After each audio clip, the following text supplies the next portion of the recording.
ভালো তাকেই বাসো যে চরিত্র নয় বরং মানসিকতার দিক থেকে সুন্দর। সত্য কথা বলা ব্যক্তি যেন এক কাঁটার মতন হয়, কারণ সে তোমাকে সত্যিটা বলে তোমার ভুলচে ধরিয়ে দিচ্ছে। যদি তুমি কোনো ব্যক্তিকে একবার ক্ষমা করে দাও তাহলে তুমি বুদ্ধিমান হবে। যদি তুমি সেই ব্যক্তিকে দ্বিতীয়বার ক্ষমা করে দাও তাহলে তোমার মন ধর্মের পথে রয়েছে। আর যদি তুমি তাকে তৃতীয়বার ক্ষমা করে দাও তাহলে তুমি পৃথিবীর সবচেয়ে বলদ একটি মানুষ। জীবনের সবচেয়ে দামি জিনিস হলো তোমার বর্তমান, যেটি একবার যদি চলে যায় তাহলে তাকে দুনিয়ার কোনো সম্পত্তি দিয়ে কেনা যায় না। আমাদের নিজের ভালো থাকার রাস্তা আমাদের নিজেকেই বানাতে হবে, শুধুমাত্র কথার উপর নয় বরং তোমার ভাবনার উপর জোর দাও, কারণ ভাবনার দ্বারা কর্ম সর্বদাই বেঁচে থাকে। ধরিত্রীতে যেভাবে আবহাওয়ার পরিবর্তন হয় তেমনভাবে জীবনে সুখ দুঃখ তো আসবে যাবেই। দুঃখ তো তোমাকে হাজার হাজার মানুষের ভিড়ের মধ্যে থেকেও খুঁজে নেবে, যেমনটি গরুদের মধ্যে যেমন বাছুর তার মাকে খুঁজে নেয়। তাই বংশীধর মুরারিধর শ্রীকৃষ্ণকে যে মানে সে খারাপ নয় বরং ভালোটাকেই খুঁজে নেয়। যে ব্যক্তি বেশি কথা বলে বা বেশি হাসে সেই ব্যক্তি যদি হঠাৎ চুপ হয়ে যায় তাহলে বুঝে নিও সে ভিতর থেকে ভেঙে গেছে। কখনোই নিজের উপর অহংকার করবে না। পাথরও ভারী, কিন্তু জলে পড়লে সে তার ভার সামলাতে না পেরে নিজেই ডুবে যায়। যদি ভাবো ভগবান তোমাকে প্রতীক্ষা করাচ্ছে তাহলে বুঝে নিও তুমি যেটি চেয়েছ তার থেকে বেশি তিনি তোমাকে দিতে চলেছেন। সময় এমনই চলে যাবে, একটু অপেক্ষা তো করে দেখো। খুশি তোমার কাছে থাকতে পারছে না, তাহলে এত অহংকার কি আছে? যদি তোমার মন চিন্তিত থাকে তাহলে সেই সময় তুমি কিছুই করো না, কেবল বসে ভগবান শ্রীকৃষ্ণের নাম জপ করতে থাকো। বুদ্ধির দ্বারা পয়সা উপার্জন করা যায়, কিন্তু পয়সা দিয়ে কখনো বুদ্ধি কেনা যায় না। তুমি নিজের জন্য কি কখনো ভেবেছো? যাদের জন্য ভেবেছো তারা এখন তাদের শত্রু মনে করছে তোমাকে। ছোট বলো আর বড়ই বলো না কেন, সবাই তোমার বিপদের সময় তোমার সাহায্যে লাগতে পারে। বড় মানুষরা কখনোই ছোট মানুষদের কথায় কান দেয় না, তারা তাদের কথা কখনোই শোনে না। যে কেউ কোনো জিনিস তোমার হাত থেকে ছিনিয়ে নিতেই পারে, কিন্তু কখনোই সে তোমার ভাগ্য তোমার থেকে ছিনিয়ে নিতে পারবে না। জীবনে যদি এগিয়ে চলতে চাও তাদের কারোর সাহায্য নয় বরং নিজে একা চলতে শেখো। দরজা ছোট থাকতে দাও তোমার নিজের মনের, যে কেউ যেন এসে সেটি ঝুঁকে যায়। আর যদি সে সত্যিই ঝুঁকে যায় তাহলে ভেবে নিও সে তোমার নিজের। ঈশ্বরের উপর যদি তোমার আস্থা থাকে তাহলে মুশকিল সময়ে তোমার রাস্তা সে নিজেই দেখিয়ে দেবে। যে মনের থেকে জ্ঞানী হয় তাকে বুঝিয়ে যে কোনো জিনিসই বলা যায়। যার জ্ঞান নেই তাকে বুঝিয়েও বলা যায়, কিন্তু যে অভিমানী তাকে কিছুই বোঝানো যায় না। তাকে কেবলমাত্র সময়ই বোঝাতে পারে। কিভাবে ভরসা করব এই গাঢ় অন্ধকারাচ্ছন্ন ভালোবাসায়? আজকাল তো মানুষ অন্যের ব্যর্থতায় মজা নিতেই ব্যস্ত। যখন কেউ তোমার কাছে কোনো সাহায্যের জন্য আসবে তখন তার কথাই থাকবে মিষ্টি মধুর সুরে, কিন্তু কাজ হয়ে গেলে সেই মিষ্টি মধুর সুর তেতোতে পরিণত হতে একটুও সময় লাগে না। যতটা স্বচ্ছ থাকে না কেন, একা থাকো। যখন জীবন তোমাকে কাঁদাবে তখন তুমি এটি ভেবো না জীবনই তোমাকে কাঁদাচ্ছে। সে কেবলমাত্র তোমাকে শেখাচ্ছে মতলবের কথা তো সবাই বোঝে, কিন্তু কথার মতলব খুব কম মানুষই বোঝে। কারোর উপর বেশি দুঃখী হওয়ার চেয়ে ভালো তোমার জীবন থেকে তার গুরুত্বটাই কমিয়ে দাও। সব কিছু জানা সত্ত্বেও যদি তুমি ভুলকে ভুল বলতে না পারছো তাহলে তুমি নিজের অধিকারের সময়ও লড়তে পারবে না।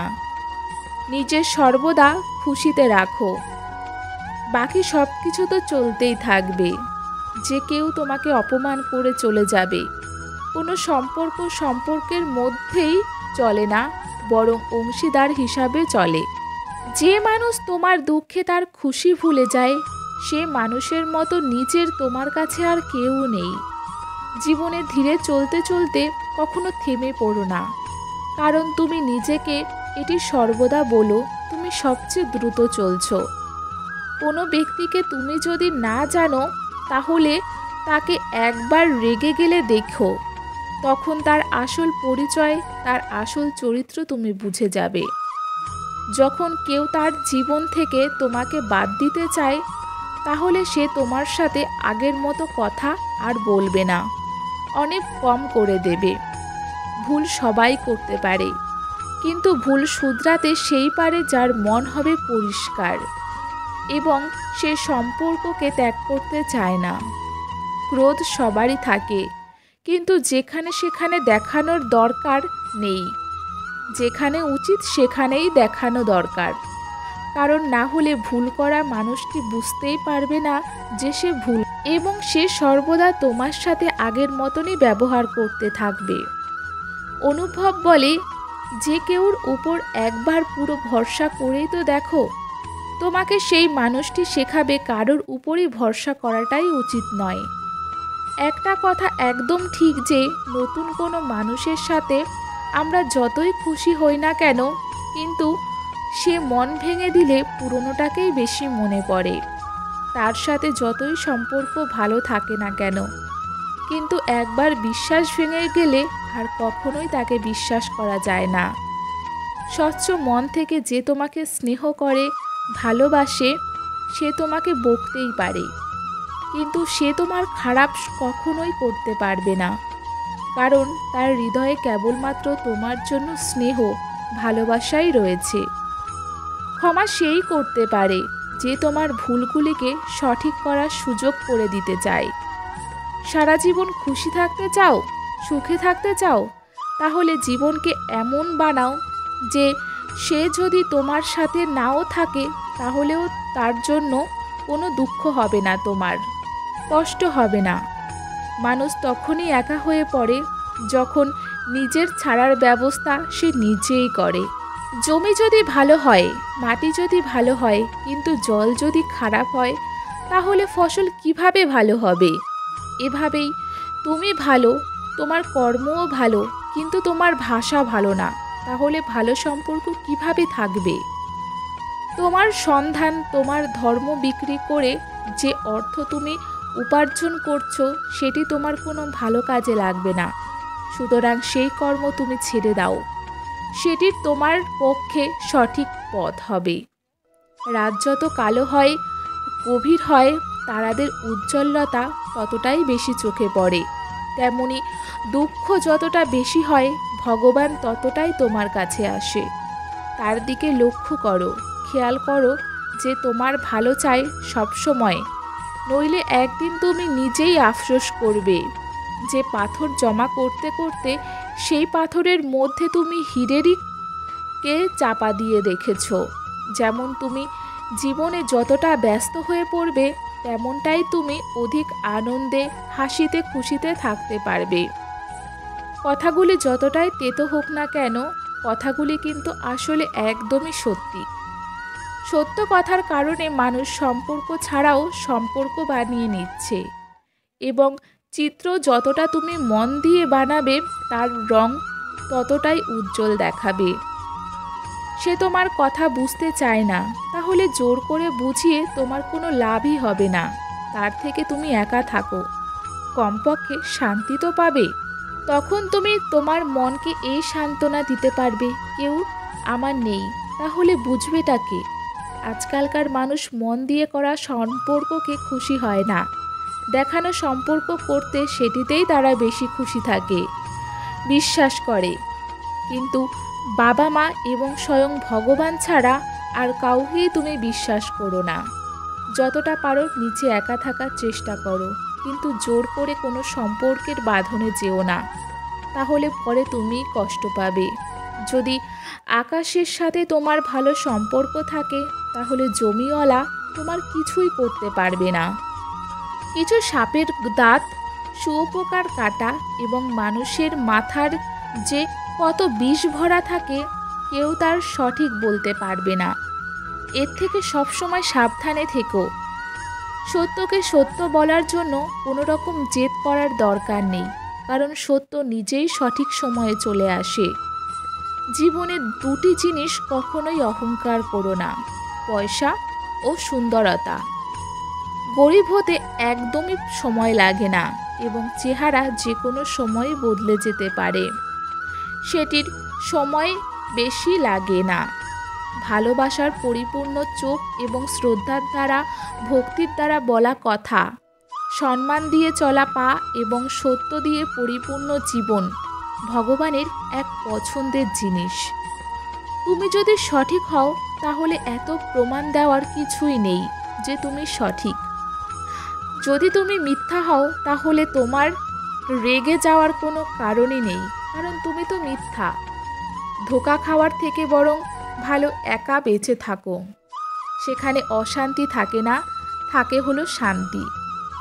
নিজেকে নিজের উপর বিশ্বাস রাখা চাই, কারণ তোমার সফলতা একদিন কাহিনী হয়ে যাবে।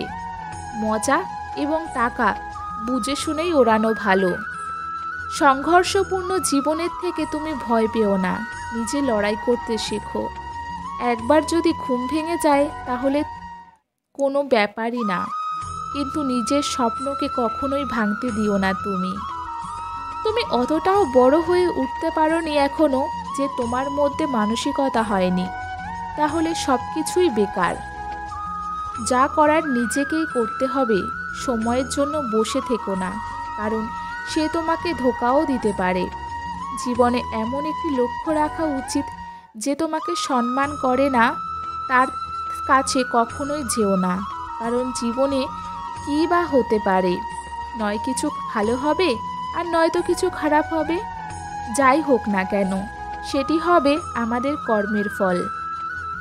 যেভাবে প্রদীপ তেল ছাড়া জ্বলতে পারে না, তেমন প্রকারেই মানুষ ভগবানের কৃপাদৃষ্টি ছাড়া জীবনে কখনোই সফল হতে পারে না। জীবনে কোনো কাজ করার আগে একবার ভগবানের স্মরণ করা অবশ্যই জরুরি, কারণ আমি যেটি করতে চলেছি সেটি ভগবান স্বীকার করবে কি না, এমনটি যদি ভাবো এবং করো তাহলে জীবনে কোনো ভুল কাজ তুমি করতে পারবে না। কারোর যদি ভালোই করতে না পারো, কখনো কারোর খারাপ করো না। যদি তাকে সম্মান করতে না পারো তাহলে কখনোই তাকে অপমান করার চেষ্টাও করো না। তুমি যার যতটা বেশি খেয়াল রাখবে ততটাই বেশি কষ্ট তুমি তার থেকে পাবে, এবং যেই দিন তুমি তাদের খেয়াল রাখা ছেড়ে দেবে, দেখবে সেই দিন থেকে মানুষ তোমাকে কষ্ট দেওয়াও ছেড়ে দিয়েছে, অপমান করাও ছেড়ে দেবে। কী নিয়ে এসেছিলে তুমি এবং যাওয়ার সময় কী বা নিয়ে যাবে তুমি? এই জীবন দুদিনের, একদিন এই সব কিছু ছেড়ে তোমাকে চলে যেতে হবে। বুদ্ধিমান ব্যক্তি কখনো বদলা নেওয়ার কথা ভাবে না, কারণ সে জানে ভগবান সঠিক সময় আসলে সঠিক কর্মের হিসাব ঠিকই নেবে। জোর করে কখনো জীবনে কারোর হাত চেও না। যে নিজে স্বয়ং তোমার কাছে আসবে তার খুশি কিছুটা অন্যরকম হবেই। সফলতার বিশেষ ধ্যান রাখো, কারণ সফলতা সর্বদা সঠিক বিচারে হয়। সেটি ভালো ব্যবহার, ভালো মানুষ দেখেই আসে। তাই তুমি চুপ করে থাকো, সত্যতা নিজের মধ্যেই রাখো এবং প্রেম অন্যদের জন্য এবং করুণা সবার জন্য রাখো। এটাই জীবন। মানুষ যতই বড় হোক না কেন, সম্মান তার গুণের কারণেই হয়। একবার এক গ্রামে এক সাধু বসবাস করত। তিনি ভগবানের উপর খুবই বিশ্বাস করতেন। একদিনকার কথা, সেই সাধু এক গাছের নিচে বসে আছেন এবং ভগবানের কথা ভাবছিলেন। হঠাৎই বান চলে এলো। চারিদিকে জলে পরিপূর্ণ ছিল। সকল মানুষ নিজেদের প্রাণ বাঁচানোর জন্য উপরের পাহাড়ে উঠতে লাগলেন। সেই অবস্থায় একজন দেখলেন সেই সাধু তখন ভগবানের তপস্যায় মগ্ন রয়েছেন, এবং একটি লোক ভাবলেন এই সাধু নিজেকে বাঁচানোর জন্য কোথাও চলে যাচ্ছে না কেন। তিনি চিৎকার করে বললেন, হে মহাশয়, আপনি কেন কোথাও যাচ্ছেন না? আপনি আমার সাথে উপরে পাহাড়ের দিকে চলুন, নইলে ডুবে যাবেন। সেই সাধুটি তখন বললেন, আমার আবার কি হবে? আমি ভগবানের তপস্যা করছি, আমার কিছুই হবে না। ভগবান স্বয়ং আমাকে বাঁচাতে আসবেন। ধীরে ধীরে সাধুর কোমর পর্যন্ত জল চলে এলো। সেখান থেকে সকলেই পালাতে লাগলেন। এরপর একজন নৌকা নিয়ে যাচ্ছিলেন।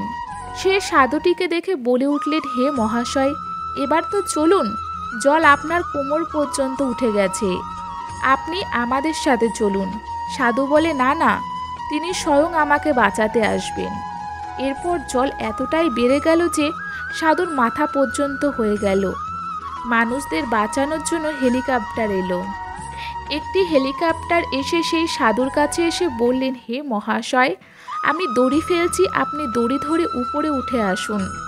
এটাই শেষ হেলিকপ্টার, আপনার কাছে আর কোনো রাস্তা নেই।